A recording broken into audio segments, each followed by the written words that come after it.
Cuando un semáforo se pone en verde, un coche que estaba detenido 10 metros detrás de él comienza a moverse con una aceleración constante de 4 metros sobre segundo al cuadrado. En el momento que él arranca, una bicicleta lo pasa moviéndose con una velocidad constante de 5 metros por segundo.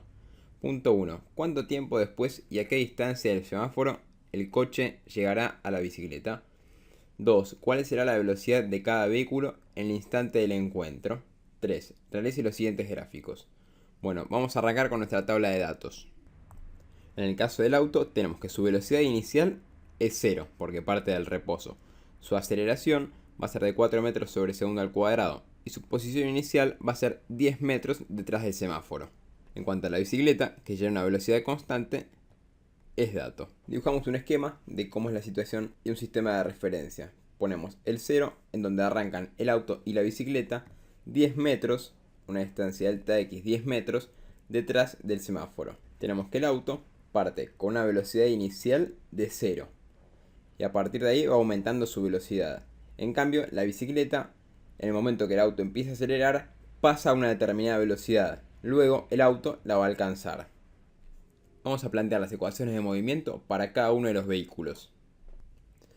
La posición final del auto va a estar dada por su posición inicial, que en nuestro sistema de referencia va a ser 0, más su velocidad inicial por el tiempo, que sabemos que va a ser 0 porque parte del reposo, más un medio de su aceleración por el tiempo al cuadrado. La posición final de la bicicleta, que no lleva ninguna aceleración, va a estar dada por su posición inicial, que también va a ser 0, más la velocidad que ella lleve por el tiempo. Si queremos saber cuánto tiempo después y a qué distancia del semáforo el coche llega a la bicicleta, sabemos nuevamente que sea un caso de encuentro. Sabemos que la posición final del auto va a ser igual a la posición final de la bicicleta y lo vamos a denominar posición final de encuentro.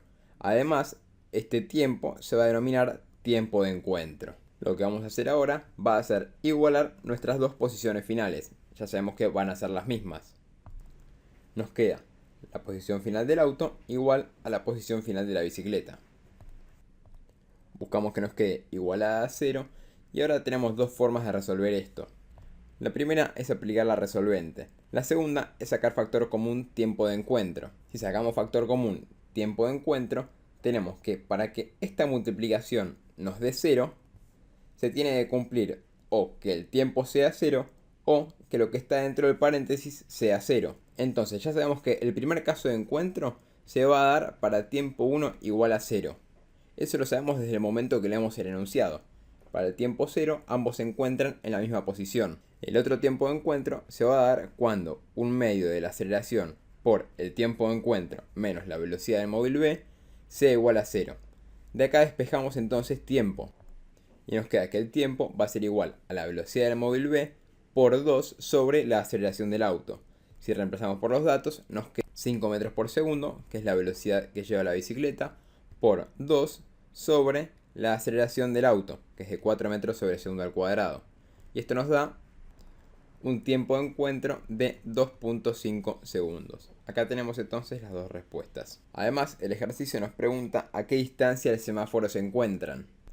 Para eso vamos a utilizar las ecuaciones de posición final que averiguamos al principio y ver qué posición final tienen a los 2.5 segundos.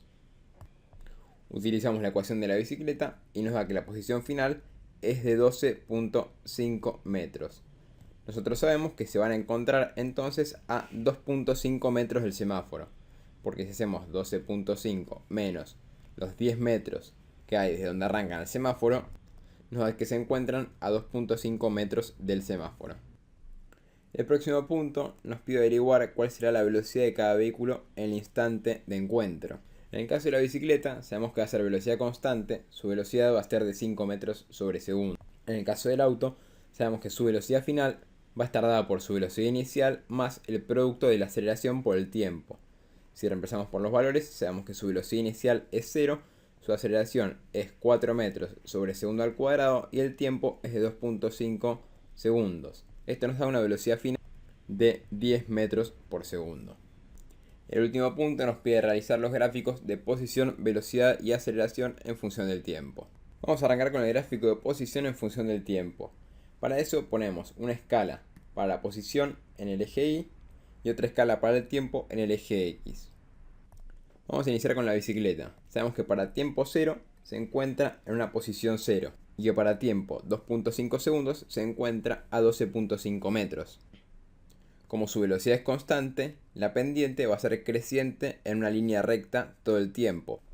Así quedaría entonces el trayecto de la bicicleta en un gráfico de posición en función del tiempo. Sabemos que el auto, además, tiene los mismos dos puntos iniciales y finales. Pero la gran diferencia entre el auto y la bicicleta es que la bicicleta lleva una velocidad constante, en cambio el auto lleva una aceleración constante.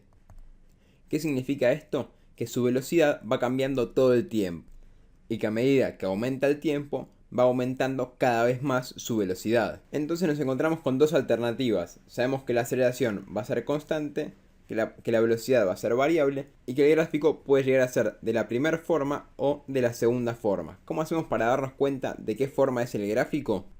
En este caso tenemos dos indicadores. El primero es que si el auto parte con una velocidad inicial de 0 metros por segundo y nosotros sabemos que en un gráfico de posición en función del tiempo la pendiente de la recta marca todo el tiempo la velocidad del móvil, nosotros sabemos que el auto parte con una velocidad inicial de 0. Entonces la pendiente al iniciar el movimiento debería ser 0 y luego ir aumentando. Entonces ya tenemos un primer indicio para entender que el dibujo número 1 es el que tiene pendiente 0 al inicio. Lo otro que nos puede dar un indicio es que si nosotros sabemos que el auto va a ir aumentando su velocidad todo el tiempo, podemos ver claramente cómo a partir de este punto el gráfico número 2 empieza a estancar su velocidad, en este caso incluso hasta llega a valer 0 y luego empieza a disminuir, y en el otro gráfico la pendiente va aumentando cada vez más. Entonces, orientados por las pendientes al inicio y al final del movimiento, podemos deducir que el gráfico número 1 es el que vale.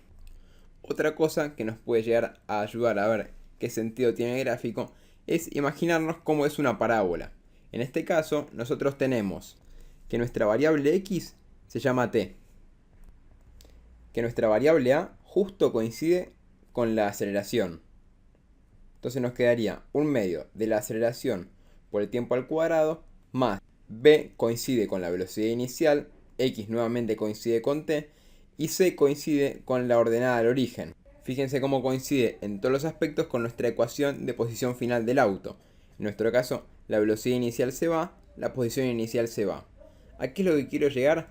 En un gráfico de una cuadrática, cuando el término que acompaña a la variable elevada al cuadrado es positivo, la curva tiene esa forma, de carita feliz. Ahora, cuando el término que acompaña a la variable elevada al cuadrado es negativo, la curva tendría una forma de carita triste. En nuestro caso, un medio de la aceleración es positivo. Sabemos que la carita va a tener que ser feliz. Vamos con el segundo gráfico. Este es más sencillo. Nosotros sabemos que la velocidad de la bicicleta va a ser constante a 5 metros por segundo todo el movimiento. Es decir, va a iniciar a 5 metros por segundo y va a terminar a 5 metros por segundo. En cambio, sabemos que la velocidad del auto va a iniciar a 0 metros por segundo y va a terminar a 10 metros por segundo, aumentando de forma constante. Así nos quedaría el gráfico de la velocidad en función del tiempo. Como último caso, vamos a hacer el gráfico de aceleración en función del tiempo. Sabemos que la bicicleta va a tener una aceleración de 0 todo el trayecto, porque se mueve siempre a velocidad constante, y que el auto va a tener una aceleración de 4 metros sobre segundo al cuadrado todo el trayecto.